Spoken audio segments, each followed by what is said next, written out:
Good morning everyone. आज से हम एक न्यू सीरीज को एक्सप्लेन करेंगे। मैं उम्मीद करता हूँ कि आपको ये सीरीज काफी पसंद आएगी। एपिसोड की शुरुआत होती है और हम देखते हैं एक लड़की को जो कि कहता है मेरा नाम फेंग है और मैं जहाँ काम करता हूँ वहाँ पर मैं सबसे पावरफुल व्यक्ति हूँ, लेकिन मैं जिस काम को करता हूँ वो मेरी गर्लफ्रेंड को पसंद नहीं आती, इसलिए मैंने अपने ऑर्गेनाइजर को छोड़ दिया है। पर उन्होंने मेरी गर्लफ्रेंड को उठा लिया और उसके साथ ही मुझे अब वहाँ पर उससे बचाने के लिए जाना है, इसलिए आज मैं जीऊंगा या फिर मरूंगा। मुझे लगता है कि आज मेरी मौत होना निश्चित है, लेकिन मैं मरने से पहले वहाँ पर अपनी गर्लफ्रेंड को छुड़वाने जरूर जाऊंगा। ये कहने के साथ ही उसने अपने हथियार को ले लिया और उसके साथ ही अगले सीन में देखते हैं जहाँ पर वो अपने बॉस के कंपनी में आ चुका था और आते ही फैंग कहता है मैं सभी को खत्म कर दूंगा। ये कहने के साथ ही वो अपने वेपन्स के साथ उन सभी से लड़ने लगता है और कुछ ही समय के अंदर उन सभी को हरा देता है और अपने बॉस से कहता है मेरी गर्लफ्रेंड को वहाँ से जाने दो। पर हम उसके बॉस को देखते हैं जो कि उससे कहता है मैं तुम्हें पसंद करता हूँ क्योंकि तुम हमारे ग्रुप का सबसे पावरफुल व्यक्ति हो, पर तुम इस लड़की के चक्कर में तुमने हमारे ऑर्गेनाइजर को ठुकरा दिया है, इसलिए आज तुम्हें मरना ही होगा। ये कहने के साथ ही उस पर पीछे से हमला कर देता है। हम देखते हैं फैंग इस गोली से बच नहीं पाता और उसी समय उसकी मौत हो जाती है। वो नीचे गिरते हुए अपने मन में कहता है कि यही पर मेरा एंड है, लेकिन अभी के समय में मरना नहीं चाहता क्योंकि मैं अपनी गर्लफ्रेंड के साथ रहना चाहता हूँ। तभी फैंग को एक आवाज सुनाई देती है। वो आवाज फैंग से कहती है क्या तुम मरना नहीं चाहते? ये आवाज सुनने के साथ ही फैंग चौंक जाता है और आसपास देखने लगता है। जब उसे पता चलता है कि वो एक अंधेरी जगह पे फंसा हुआ है। फैंग अपने आसपास देखते हुए कहता है आखिर तुम कौन हो, आखिर तुम सामने क्यों नहीं आते?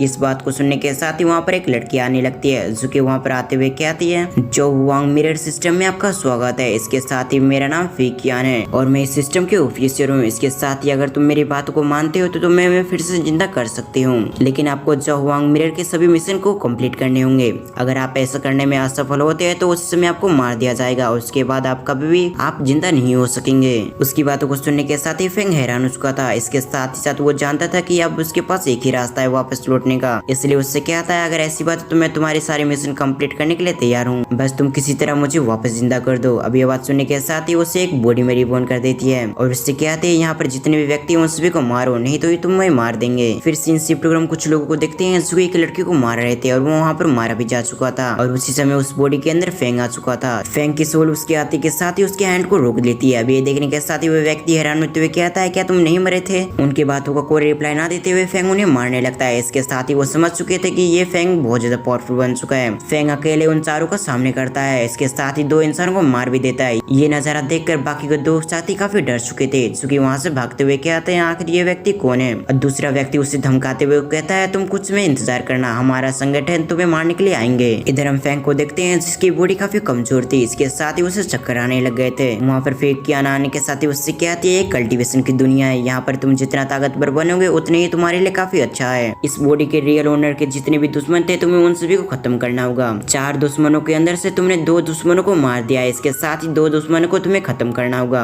ये कहकर फेकियान वहाँ से जाने लगती है। ये देखने के साथ ही उससे रुकते हुए उससे कहता है तुम कुछ में इंतजार करो, तुमने इस बॉडी के ओनर के बारे में मुझे कुछ भी नहीं बताया, आखिर ये व्यक्ति कौन है? अभी वह सुनने के साथ ही वो कहती है इस व्यक्ति का कोई भी नहीं है, ये बचपन से अनाथ है, इसके साथ ही इसके कोई भी फ्रेंड्स नहीं है और ये बात तुम्हारे लिए काफी अच्छा है, इससे तुम्हें मिशन कंप्लीट करने में कोई भी परेशानी नहीं होगी। फिर इधर हम फेंग को देखते हैं जो कि अपने मन में कहता है अनाथ, इसके साथ ही वो कहता है मेरी लवर मेरे इंतजार करना, मैं जल्दी आऊंगा तुम्हारे पास। Scene shift programme batting hall के अंदर देखते हैं जहाँ पर वो दोनों व्यक्ति भी आ चुके थे और ये दोनों फेंग के दुश्मन होते हुए हम वहाँ पर देखते हैं। वहाँ पर फेंग भी देख रहा था ये सब कुछ। फेंग अपने मन में कहता है फाइनली ये दोनों यहाँ पर आ चुके हैं, इसके साथ ही मुझे कुछ में इंतजार करना चाहिए, इसके साथ ही मुझे एक एक करके इन दोनों को खत्म करना होगा। फेंग कहता है ये बॉडी काफी पावरफुल है, मेरी ओरिजिनल बॉडी से भी ज्यादा। ये कहने के साथ ही उन दोनों को देखने लगता है। वो देखता है कि वो दोनों एक रूम में जा चुके हैं। इधर वो दोनों व्यक्ति एक दरवाजे के पास आने के साथ ही रुक जाते हैं। इसके साथ ही वो कहते हैं वॉइस हॉल मास्टर जी हमें आपको कुछ रिपोर्ट करना था। ये सुनने के साथ ही दरवाजे के अंदर वाले व्यक्ति कहता है तुम्हें क्या रिपोर्ट करना था, तुम जल्दी करो और यहाँ से निकलो।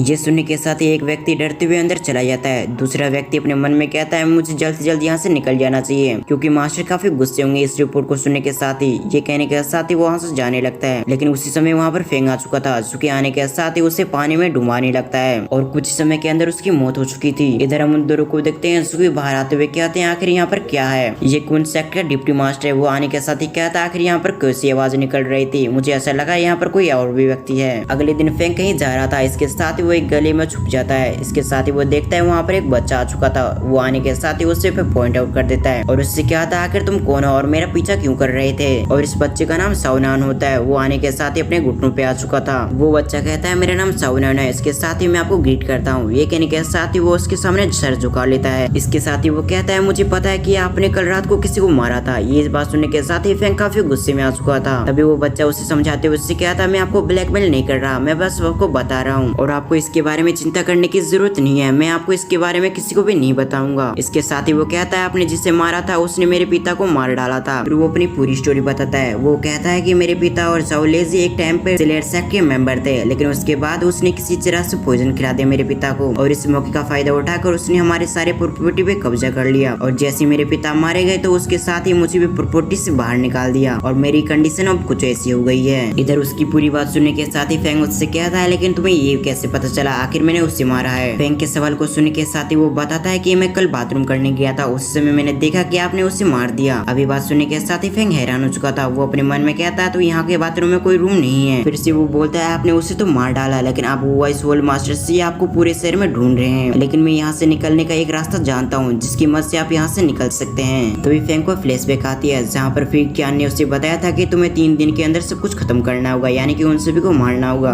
अगर तुम ऐसा करने में नाकामयाब रहते हो तो तुम्हें मार दिया जाएगा। फेंग उससे सवाल करता है, क्या तुम्हें पता है स्लेयर सेक्ट के अंदर कितने सदस्य हैं? इसके साथ ही जाओ लेजी किस रैंक पे था? अभी सुनने के साथ ही वो बच्चा उसे बताता है कि मेरे ख्याल से वो काफी कमजोर था। इसके साथ ही मैं भी उसे हमेशा मारना चाहता था, इसीलिए मैं उसके पीछे करता था ताकि मैं एक समय देख के साथ ही उसे खत्म कर सकूं। फिर वो आगे कहता है, अगर मैं जाओ लेजी को मार देता तो इसके साथ ही उसकी पोजीशन भी मेरी हो जाती है और इसके साथ ही मेरे पास काफी पैसे आ जाते। वो हैरानी से उस बच्चे से सवाल करता है, आखिर तुमने ये क्यों कहा कि जाओ लेजी को मारने के साथ ही उसका पोजीशन तुम्हें मिल जाएगा? क्योंकि यहाँ पर मैं पहली बार आया हूँ, इसलिए मुझे नहीं पता आखिर यहाँ के क्या रूल है। क्या तुम्हें पता है आखिर यहाँ के क्या रूल है? तो तुम मुझे बता सकते हो। जिस पर वो बच्चा कहता है कि स्लेयर सेक्ट में जो भी व्यक्ति जिसे भी हराता है उसकी पोजीशन ले सकता है। अभी सुनने के साथ ही वो फिर से चौंक जाता है। फेंग अपने मन में कहता है, स्लेयर सेक्ट से लड़ना इतना भी आसान नहीं होने वाला। तभी वो बच्चा फेंग से कहता है कि बेहतर होगा कि आप यहाँ से चले जाएं, क्योंकि डिप्टी होल मास्टर से काफी पावरफुल है। इसके साथ ही वो आपको देखने के साथ ही मार देंगे। डिप्टी होल मास्टर से स्लेयर सेक्ट के सबसे पावरफुल पर्सन है, इसके साथ ही वो कल्टिवेटर भी है। उस लड़की की ऐसी बातें सुनने के साथ ही वो उससे कहता है, ठीक है फिर मैं यहाँ से चलता हूँ, मैं यहाँ से जा रहा हूँ। ये बात सुनने के साथ ही वो बच्चा उससे कहता है, तुम अपना ख्याल रखना, क्योंकि यहाँ पर जगह जगह पे तुम्हारे पोस्टर बने हुए हैं। इसके साथ ही वो सभी ढूंढ रहे हैं। अगले सीन में हम एक व्यक्ति को देखते हैं जो कि एक पोस्टर को फेंग से मिला रहा था। वो कहता है, ये व्यक्ति वो नहीं है। फेंग अपने मन में कहता है, मेरे पास काफी कम समय बचा हुआ है, इसलिए मुझे आखिरी व्यक्ति को भी जल्द से जल्द ढूंढना होगा। इसके साथ ही मुझे उसे खत्म करना होगा ताकि मेरा मिशन कंप्लीट हो सके।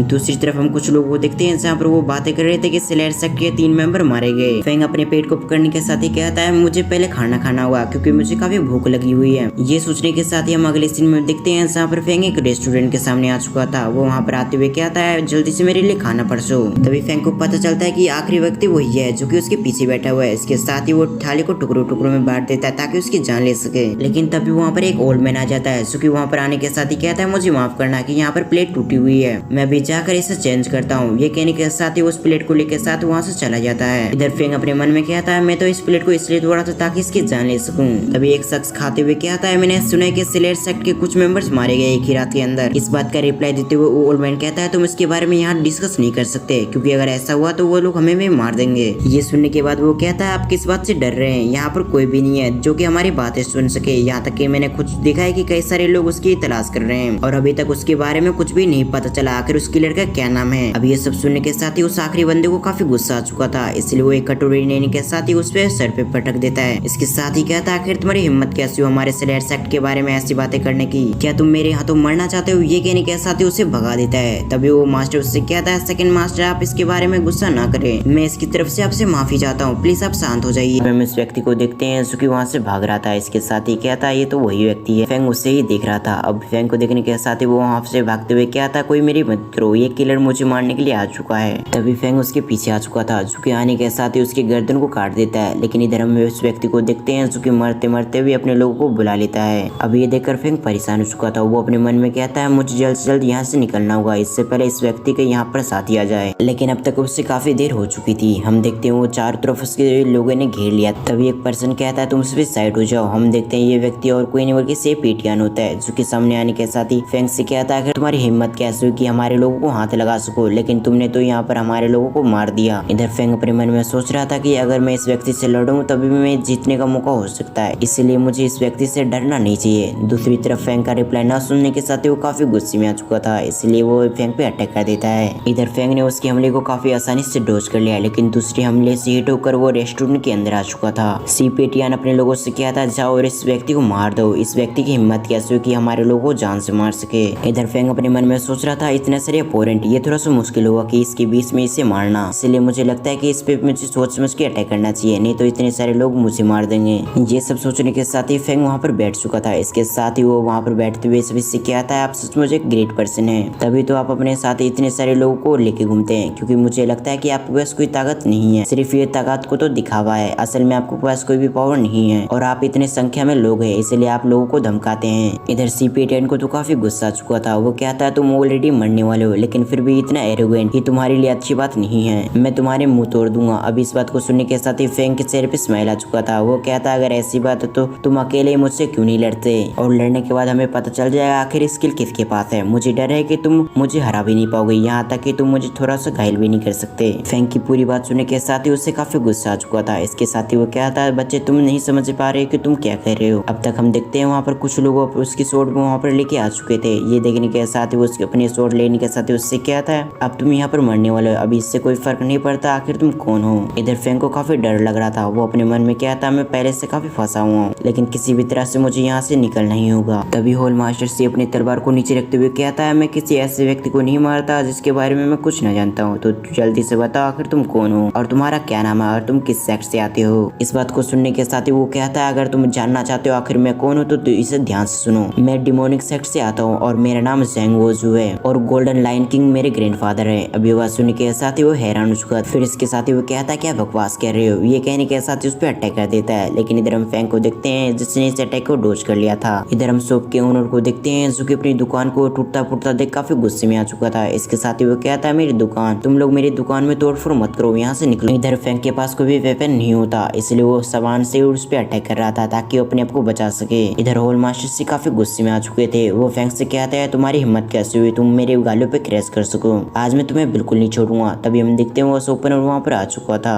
इससे पहले उसका अटैक उस पर लगता है, उससे पहले फेंग ने उससे बचा लिया और उससे क्या था तुम यहाँ से जाओ। ये कहकर वो होल मास्टर सी के स्वॉर्ड पे खड़ा हो चुका था। इसके साथ ही उस पर अटैक करने लगता है। अब इस वजह से वो होल मास्टर सी काफी घायल हो जाता है और कुछ में पीटने के बाद फेंग उसकी स्वॉर्ड पे लात मारता है, जिस वजह से उसकी स्वॉर्ड हवा में आ चुकी थी। अभी उससे पहले उसकी स्वॉर्ड नीचे आती, उससे पहले उसने होल मास्टर सी को पकड़ रखा था, जिस वजह से हम देखते हैं वो स्वॉर्ड होल मास्टर सी के आर पार हो जाती है और उसके बाद उसकी मौत हो चुकी थी। अब अपने होल मास्टर सी को मारता देख सभी लोग हैरान हो चुके थे। इसके साथ ही अब वो फेंग से भी डरने लग गए थे। वो सभी कहते हैं यहाँ से निकलो, क्योंकि अगर हम यहाँ से नहीं निकलेंगे तो ये हमें भी मार देगा। तभी एक शख्स फेंग से कहता है मैं होल मास्टर को बुला कर लेके आता हूँ, उसके बाद तुम्हें वो बिल्कुल नहीं छोड़ने वाले। लेकिन तभी एक पर्सन वहाँ पर आने के साथ उस पर अटैक कर देता है, जिस वजह से वो घायल हो चुका था। वो आने के साथ ही कहता है मैं सीपेटियन का मास्टर हूँ। अब हमें बताया जाता है इसका नाम सीपेटियन है। ये कहने के साथ ही हम उसके पीछे देखते हैं जहाँ पर वो अपनी पावर को भी धीरे धीरे करके एक्टिवेट कर रहा था। फिर सीन शिफ्ट कर इधर हम फेंग को देखते हैं जो कि अपने मन में कहता है ऐसा लगता है कि ये भी एक कल्टिवेटर है, कितना अच्छा होता कि मेरे पास एक गन होता, अगर गन होता तो मैं इसे 1 सेकंड में खत्म कर देता। तभी वो मास्टर फेंग से कहता है क्या तुम्हारा नाम ज़ेंग वोजी है। अभी सुनने के साथ ही वो कहता है नहीं, मैं तो सिर्फ मजाक कर रहा था। इससे पहले वो अपने नाम बताता, उससे पहले उससे कहता है तुम्हें अपने नाम बताने की जरूरत नहीं है, क्योंकि मैं तुम्हें अभी मारने वाला हूँ, इसलिए मुझे कोई फर्क नहीं पड़ता आखिर तुम किस बैकग्राउंड से आते हो। ये कहकर उसने अपनी ग्रेविटी प्रेस को एक्टिवेट कर लिया। दूसरी तरफ हम फेंग को देखते हैं जो कि अपने मन में कहता है ये मुझे दबाने की कोशिश कर रहा है। इसके साथ ही अब इसमें कोई आश्चर्य नहीं है कि ये कल्टिवेटर है। इसके साथ ही वो कहने लग गया था कि अब मैं किसी भी तरह से इसे नहीं मार सकता क्योंकि ये एक कल्टिवेटर है। ये कहने के साथ ही वो आसपास देखने लग गया था। ये कह जहाँ पर वो देखता है कि वो लड़का अभी भी इनके बीच में है। अब उस लड़के को देखने के साथ ही उसके दिमाग में एक आइडिया आता है। फेंग मास्टर को ग्रीट करते हुए उससे कहता है मैंने यहाँ पर कुछ भी गड़बड़ नहीं किया, मैंने यहाँ के किसी भी रूल को नहीं तोड़ा, मैं जो भी किया रूल्स के अंदर रह के किया। उसकी बातों को सुनने के साथ ही वो कहता है आखिर तुम किस सेक्ट से बिलोंग करते हो। जिसका रिप्लाई देते हुए फेंग उससे बताता है कि मैं स्लेयर सेक्ट का डिसाइपल हूँ। स्लेयर सेक्ट के हर व्यक्ति जानता है कि स्लेयर सेक्ट के अंदर एक रूल है कि उसके अंदर कोई भी अपने ऊंचे रैंक वाले व्यक्ति को चैलेंज कर सकता है ताकि उसे हराकर उसकी रैंक को हासिल कर सके, और इसीलिए मैंने ऐसा किया। इस तरह मैंने किसी भी तरह से रूल को ब्रेक नहीं किया। अभी ये सब सुनने के साथ ही वो सभी बातें करने लग गए थे। वो सभी कहता है इस व्यक्ति ने जो भी कहा वो बिल्कुल सही है। फेंग कंटिन्यू रहते हुए सभी से कहता है कि मैंने इसकी रैंक हासिल करने के लिए मैंने इसे चुनौती दी, इसके साथ ही मैंने इसे खत्म कर दिया। जिस पर मास्टर उससे कहता है आखिर तुम कौन हो और आखिर तुमने इस सेक्ट को कब ज्वाइन किया। अब इस बात का रिप्लाई देते हुए फेंग उससे बताता है कि मेरा नाम फेंग है, इसके साथ ही मैं कुछ समय पहले यहाँ पर आया हूँ और इसी समय के अंदर मैंने इस सेक्ट को ज्वाइन किया और मैं साउनान का जगह में इस सेक्ट के अंदर शामिल हुआ। अभी बात सुनने के साथ ही वो सभी हैरान हो गए थे। वो सभी बातें करने लग गए थे कि साउनान, आज से पहले हमने इस व्यक्ति का नाम नहीं सुना। इधर फेंग साउनान को देखते हुए अपने मन में कहता है मुझे लगता है कि ये लड़का मेरा मदद करेगा, इसके साथ ही वो समझेगा कि मैं इसके थ्रू से जगह दिला सकता हूँ इस सेक्ट के अंदर। तभी किसी व्यक्ति ने साउनान को आगे की तरफ धक्का दिया। हम देखते हैं ये और कोई नहीं बल्कि डिप्टी हॉल मास्टर था। अब इसे देखने के साथ ही सभी लोग फिर से हैरान होते हैं। वो सभी कहते हैं डिप्टी लीडर। उसे देखकर मास्टर कहते हैं आखिर तुम यहाँ पर क्यों आए हो। हमें पता चलता है इसका नाम डिंगमिंग है और इसके साथ ही एक्सटर्मिनेशन सेक्ट का डिप्टी लीडर है। डिंगमिंग कहता है कि मैं यहाँ पर चाय पीने के लिए आया था, लेकिन मैंने सुना कि यहाँ पर कई सारे लोग इकट्ठा हुए, इसलिए मैं यहाँ पर आ गया। डिंगमिंग उस बच्चे से कहता है क्या तुमने इस व्यक्ति को इस सेक्ट के अंदर ज्वाइन किया है और इसके साथ ही तुमने इसे ज्वाइन क्यों किया। अब इस बात को सुनने के साथ ही साउनन काफी घबरा चुका था। तभी बात को संभालते हुए फेंग उसे बताता है कि क्योंकि मेरा चेहरा इसके पिता से मिलता जुलता है, इसलिए इस व्यक्ति ने मुझे अपने सेक्ट के अंदर ज्वाइन किया। इस बात पर सहमति जताते हुए लड़का कहता है हाँ बिल्कुल, इसने जो भी कहा वो बिल्कुल सही है, क्योंकि इसका शकल मेरे पिता जैसा मिलता जुलता है, इसलिए मैंने इसे एक्सेप्ट किया, जो कि अब जीवित नहीं है। इन बातों को सुनने के साथ ही डिप्टी मास्टर कहता है अगर ऐसी बात है तो ठीक है, CPTN का पोस्ट तुम्हारा हुआ, लेकिन मैं तुम्हें बता दूं हमारे रूल्स को तुम्हें फॉलो करना होगा। अगर तुम कुछ भी ऐसे हरकत करने की कोशिश करते हो तो तुम्हें मरना होगा। इस बात को सुनने के साथ ही फेंग काफी खुश हो चुका था। इसके साथ ही कहता है thank you deputy sect leader. इधर मास्टर कहता है अगर ऐसी बात है तो ठीक है, तुम जाकर जल्दी से रिपोर्ट्स को चेक करो। अब सभी के जाने के बाद फेंग हाँपने लग गया था। वो कहता है ये काफी मुश्किल था। तभी फेकेन वहाँ पर आने के साथ ही कहता है मास्टर फाइनली आपने पहले मिशन को कंप्लीट किया है, इसलिए आपको 10 रिवॉर्ड पॉइंट दिए जाते हैं। इन बातों को सुनने के साथ ही फेंग उससे कहता है क्या तुम भूत हो, तुम कभी भी यहाँ पर आ जाती हो, और इसके साथ ही मुझे काफी डर लगता है। इन बातों को इग्नोर करते हुए फेकेन उसे बताती है कि आप इस रिवॉर्ड पॉइंट को किसी और चीजों से एक्सचेंज कर सकते हैं, जैसे कि कोई टेक्निक या फिर कोई पावर से। इसके साथ ही सिस्टम को ट्रेनिंग करने के लिए बुक ऑफ निर्वाणा देती है। ये कहने के साथ ही वो वहाँ पर एक स्क्रोल लेके आ गई थी। स्क्रोल के अंदर लिखी हुई टेक्निक को तुम प्रैक्टिस करोगे तो तुम बॉडी स्टेज पे आ जाओगे। इस बात को सुनने के साथ ही फेंग काफी खुश हो चुका था। वो उससे कहता है कि ऐसा हो सकता है कि मैं इसमें महारत हासिल करने के साथ ही मैं एक कल्टिवेटर बन जाऊँ। जिस पर फेकियान कहती है बिल्कुल तुम एक कल्टिवेटर बन जाओगे इसके बाद। इसके साथ ही वो कहता है तुम्हारा दूसरा मिशन ये है कि तुम्हें 1 महीने के अंदर अंदर तुम्हें इस सेक्ट का ब्रांच मास्टर बनना होगा। तभी फेंग उससे कहता तुम कुछ समय के लिए रुको, मैं अभी तो सिलेट सेक्ट को ज्वाइन किया हूँ और तुम कह रही हो कि 1 महीने के अंदर अंदर मैं सेक्ट मास्टर बनूं, ऐसा कैसे पॉसिबल हो सकता है। इस बात को इग्नोर करते हुए फेकियान उससे कहते हैं मुझे नहीं पता आखिर तुम कैसे मिशन कंप्लीट करते हो, लेकिन अगर तुम इस मिशन को करने से या फिर किसी भी तरह से नहीं करते हो तो तुम्हारी मौत हो जाएगी। इस पर फेंग उससे कहता तुम ऐसे कैसे कर सकती हो, ये तो एक धोखा है। और इसी सीन के साथ हमारा दूसरा एपिसोड भी यहाँ पर एंड होता है। मुझे उम्मीद है कि आपको वीडियो पसंद आया होगा। अब अगर आपको पसंद आया तो वीडियो को लाइक करके चैनल को सब्सक्राइब कर लें। इसके साथ ही बेल आइकन को ऑल पे प्रेस करना ना भूलें। और इनके अलावा अगर आपको न्यूज़ सीरीज देखना है तो आप राइट वाले स्क्रीन पर क्लिक करके देख सकते हैं। तो फिर मैं मिलता हूं किसी और एक्सप्लेनेशन वीडियो के साथ। जब तक के लिए थैंक्स फॉर वॉचिंग।